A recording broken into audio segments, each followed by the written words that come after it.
তোমার সাথে না আমার কোনো প্রেম টেম কিচ্ছু ছিল না। তাহলে কি ছিল? অভিনয় ছিল। আমি রিভেঞ্জ নিয়েছি তোমার সাথে। বাহ বাহ বাহ বাহ, নারী অভিনয়ের জন্য সেরা রে, সেরা।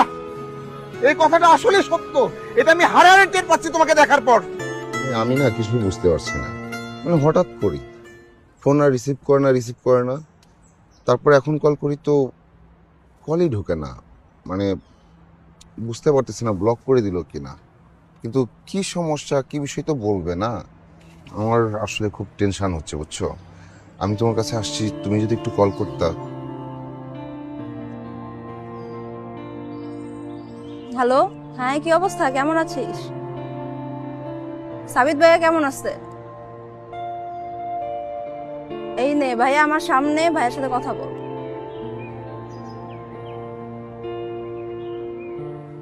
ভাইয়া ফোন রেখে দিল তো।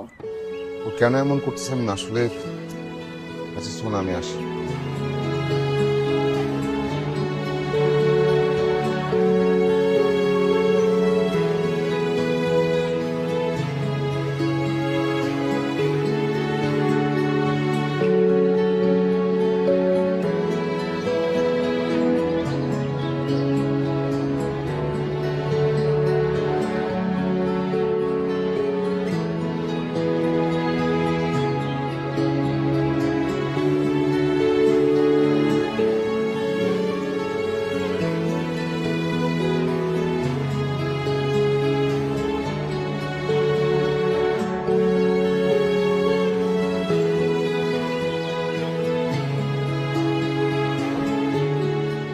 দিদি, এসব কি হচ্ছে?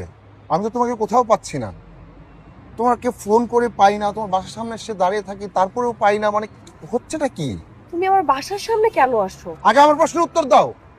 চোর সাবিত, তুমি শাউট কেন করছো? এটা আমার বাসা। তো শাউট করবো না তো কি করবো? আমি তো পাগল হয়ে যাচ্ছি। আরে ভাই, কে আপনি? হ্যাঁ, আমি ওর বয়ফ্রেন্ড। আপনি কে? ও বয়ফ্রেন্ড। আমি কে সেটা ওর কাছে জিজ্ঞেস করেন না। উনি কে? চুপ করে আসছো কেন? উনি কে? উনি আমার ফিয়ান্সে।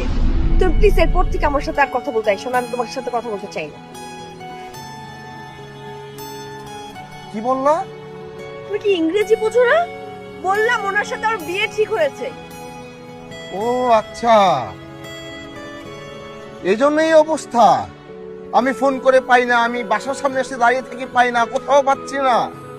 তাহলে আমার সাথে কি ছিল? অভিনয়, নাটক ছিল? ভাই বিশ্বাস করেন, আমার সাথে তার দীর্ঘদিনের প্রেম ছিল। আমি জীবনে একটাই প্রেম করছি ভাই, তার সাথে আমার বিয়ে হওয়ার কথা। আপনি একটু খোঁজ খবর নিয়ে বিয়ে করবেন না? আপনি বা কি করলেন এটা ভাই? বিশ্বাস করেন, ওরে আমি ভালোবাসি। দেখো বাচ্চাদের মতো আচরণ করছো কেন? প্রেমে পড়লে মানুষ বাচ্চাই হয়, প্রেম মানেই বাচ্চা। দেখো তোমার সাথে না আমার কোনো প্রেম টেম কিচ্ছু ছিল না। তাহলে কি ছিল? অভিনয় ছিল। আমি রিভেঞ্জ নিয়েছি তোমার সাথে। বাহ বাহ বাহ বাহ, নারী অভিনয়ের জন্য সেরা রে, সেরা। এই কথাটা আসলে সত্য, এটা আমি হাড়ে হাড়ে টের পাচ্ছি তোমাকে দেখার পর। রিল্যাক্স, কষ্ট পায়েন না। লাইফে এরকম দুই চারটা ছ্যাঁকা আমিও খাইছি। দুই চারটা ছ্যাঁকা না খাইলে উন্নতি করার জন্য শুধু পরিশ্রম দিয়ে কাজ হয় না, ছ্যাঁকাটাও খুব গুরুত্বপূর্ণ। বুঝতে পারছেন? বড় বড় মনীষীদের লাইফ হিস্ট্রি পড়বেন, আরো ভালো বুঝতে পারবেন। বুঝতে পারছি? হয়েছে, জ্ঞান দিতে হবে না আপনাকে। এখন নাটক করা বাদ দিয়ে তুমি এখান থেকে যাও। হ্যাঁ যাবোই তো, দাঁড়িয়ে থাকবো নাকি?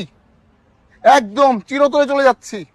কোনোদিন আমার চোখের সামনে আসবে না, আমিও তোমার কোনোদিন দেখতে চাই না। Best of luck.